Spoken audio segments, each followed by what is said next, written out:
Saudara, 9 gugatan untuk Jokowi tersebut diantaranya perampasan ruang hidup dan penyingkiran masyarakat.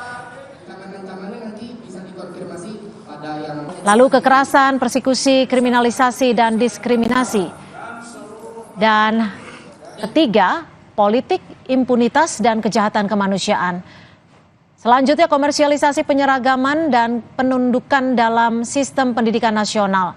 Dan total ada 9 gugatan untuk Jokowi yang diajukan Mahkamah Rakyat luar biasa. Sidang Mahkamah Rakyat luar biasa yang digelar Koalisi Masyarakat Sipil kemarin mengadili 9 dosa Presiden Joko Widodo yang dinilai merugikan rakyat selama masa pemerintahannya. Kenapa sampai perlu digelar pengadilan rakyat untuk Jokowi dan apa dampaknya bagi Jokowi jelang berakhirnya masa kepemimpinannya?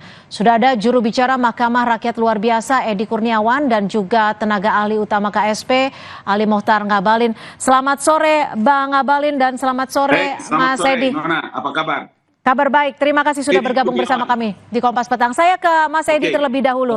Mas Edi, kenapa sampai diperlukan adanya Mahkamah luar biasa ini, Mas Edi? Tujuannya apa? Oke, terima kasih. Selamat sore. Jadi Mahkamah Rakyat luar biasa ini sesungguhnya telah dipersiapkan sejak kurang lebih 1 tahun ya. Untuk mengumpulkan semua kasus-kasus yang terjadi selama 10 tahun rezim Jokowi berkuasa. Gitu. Pemilihan 10 ini dan para penggugat dan kasus-kasus yang diungkapkan kebenarannya melalui Mahkamah Rakyat ini tentu kasus-kasus yang sesungguhnya itu sudah lama terjadi ya. Ada yang bertahun-tahun, puluhan tahun, dan ada yang baru terjadi yang selama 10 tahun pemerintahan Jokowi itu tidak sanggup diselesaikan gitu. Sehingga rakyat ya memilih untuk berkumpul untuk menyelesaikan masalah sendiri dan meminta pertanggungjawaban Presiden Jokowi terkait 10 isu tersebut gitu. Oke. Yang kedua, jadi kasus-kasus ini pernah dilakukan upaya-upaya mekanisme formal secara kenegaraan ya. Sudah pernah menggugat sampai ke Mahkamah Agung dan menang, itu tidak bisa dieksekusi. Misalkan kasus di Kendeng ya sebagai penggugat, ada juga yang menggugat di pengadilan atau yang dikriminalisasi kalah tapi warga belum mendapatkan keadilan gitu. Sehingga ini Mahkamah Rakyat. Bang Ngabalin, melihat gerakan sipil ini respon KSP seperti apa? Iya, bagi kami biasa-biasa saja. Ini kan juga satu bentuk ekspresi dari mungkin ya namanya juga mahasiswa ya. Tapi saya sayang sekali kenapa bukan mahasiswa, Bang? Apa ini? Ini ada beberapa elemen masyarakat.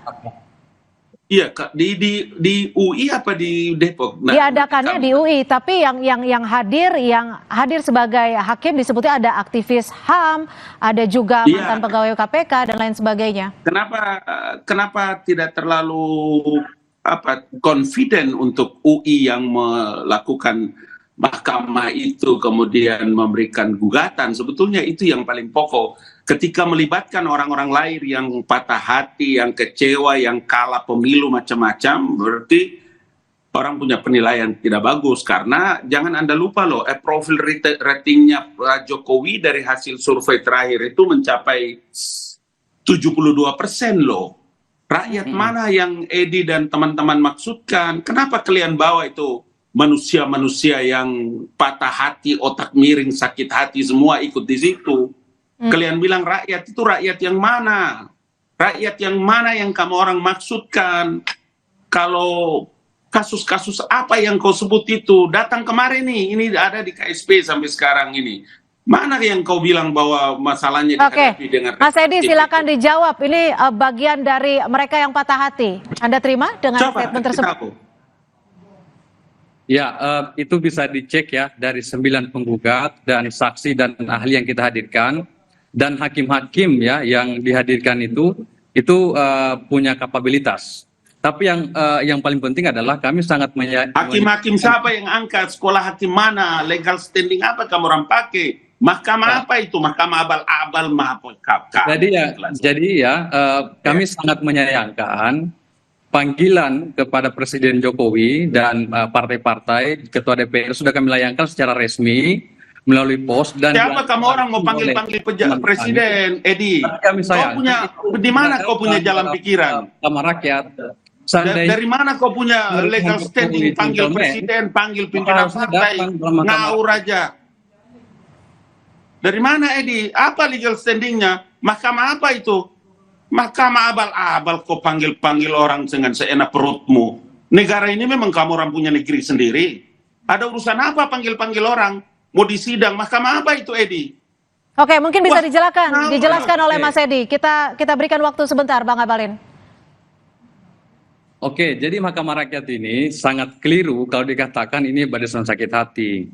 Karena yang berkumpul di Mahkamah Rakyat ini itu adalah para korban-korban pelanggaran HAM yang digusur, yang dikriminalisasi, yang dilaporkan, yang tidak mendapatkan keadilan. Gitu. Jadi yang peserta hadir itu kurang lebih 300 orang, itu murni dari masyarakat, dari petani, nelayan, masyarakat perkotaan, dan mereka datang secara swadaya. Jadi nggak ada hubungannya dengan pilpres, dengan pemilu, dengan sakit hati. Mas Edi, sebentar Bang Abalin. Mas Edi, ini kan ada 9 poin yang diserahkan. Sudah diserahkan saat ini salinannya? Diserahkan ke mana? Diserahkan agar Presiden Jokowi tahu. Kamu bawa kemana? Dengar dulu. Mahkamah Rakyat ini, rakyat mana yang kau bikin? Dari mana kau punya aturan bikin ini Mahkamah Rakyat? Astagfirullah, Edi. Kau bilang sama teman-teman itu, rakyat mana? Kasih tunjuk. Kau besok hari apa? Besok hari Rabu, hari Kamis deh. Jumat, bawa datang kemari sini supaya kita kasih tahu mana yang kau bilang rakyat yang tidak mendapatkan itu keadilannya, mahkamah mana yang jangan kau bikin mahkamah sendiri. Oke, jadi Bang Abalin akan membuka pintu untuk hari Jumat untuk teman-teman dari Mahkamah Rakyat untuk datang ke sana, Bang Abalin. Hei, dengar dulu, jangan dulu potong-potong kata-kata saya. Dari mana kau dapat legal standing? Kenapa kau buat Mahkamah Rakyat di luar dari aturan Republik ini? Dari mana rakyat? Siapa yang kau maksudkan? Gampang-gampang aja kau panggil-panggil orang untuk datang di Mahkamah Rakyat. Edi, aduh bahaya nih generasi kita ini. Gitu loh. Oke, Bang Abalin. Maaf saya potong ya karena kita juga terbatas dengan durasi. Dengar. Bawa datang ke Kompas. Dari sana besok bawa datang ya. Saya jam 8 sudah ada di kantor staf Presiden. Mana itu mereka yang bilang tidak mendapatkan keadilan itu? Di mana siapa? Besok hari Kamis atau hari Jumat tadi, Bang Abalin? Mau hari Kamis, mau hari Jumat saya tunggu. Oke, Mas Edi akan tiba atau akan datang membuka ataupun diterima oleh Bang Abalin langsung? Mahkamah abal-abal. Silakan kita beri waktu dulu kepada Mas Edi, Bang Abalin. Bang Abalin sudah diberikan pintu sebesar-besarnya oleh KSP untuk berbicara secara langsung, untuk menyampaikan aspirasinya. Besok atau Jumat pagi, Bang Abalin sudah membuka pintu. Apakah teman-teman akan hadir? Oke, sekarang logikanya saya balik. Dalam negara demokrasi ini, saya pikir Mahkamah Rakyat ini kan adalah sebuah bentuk kritik terhadap pemerintahan. Itu sah-sah saja secara demokrasi. Dan kenapa kami memilih bentuk Mahkamah Rakyat? Pertanyaannya saya balik. Kami tantang, apakah Presiden mau tidak dipanggil oleh rakyat? Karena Presiden itu kan... Siapa kalian? Tahan dulu Bang Abalin. Silakan Mas Edi, ditahan dulu Bang Abalin. Kita berikan waktu. Dan sekarang Mahkamah Rakyat itu yang berkumpul adalah warga negara menjadi korban pelanggaran HAM atas nama demokrasi dan konstitusi, memanggil Jokowi untuk mempertanggungjawabkan semua kebijakan-kebijakannya. Oke, itu cukup. Oke, saya yang memberikan timing Bang Abalin. Sebentar. Nah, ini adalah rakyat memanggil presiden. Memanggil presidennya kemana, Mas Edi? Coba tanya dia baik-baik itu, coba supaya dia mengerti. Memanggil presidennya kemana nih? Akan ditemui kemana?